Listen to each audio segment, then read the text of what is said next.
Anti-Semitism and Islamophobia have been on the rise since the war between Israel and Hamas began 6 weeks ago. But in this case, a former and now reformed neo-Nazi leader who consults with the FBI and others on extremism offers insights into the message behind the message.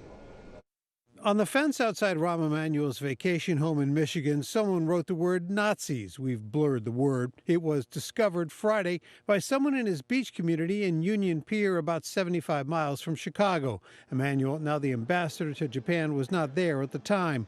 He issued a statement saying, "Our family is very proud of how our friends, neighbors, and the community have rallied to our support and in a singular voice in condemning hatred and bigotry." Unfortunately, it's not that surprising.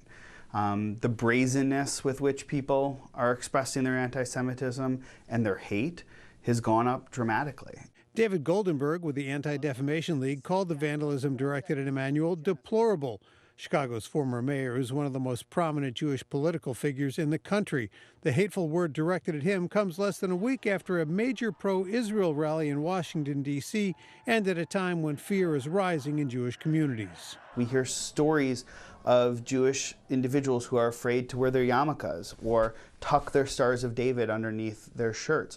We're hearing stories of Jews who are changing their names on their Uber and Lyft profiles because they don't want to be recognized as somebody potentially Jewish. Jeff Scoop, a former leader with the National Socialist Movement, a neo-Nazi organization, now consults with Jewish groups and law enforcement on extremism. He says pro-Palestinian demonstrations are, intentionally or not, fueling anti-Semitism. A lot of the neo-Nazi groups, I believe, are emboldened by that because they're seeing the mass demonstrations in the streets that are denouncing Israel. Scoop said the defacement of Emanuel's fence, calling him a Nazi, is the ultimate insult to a Jewish person. It's something that's intended to get under their skin. It's intended to be insulting.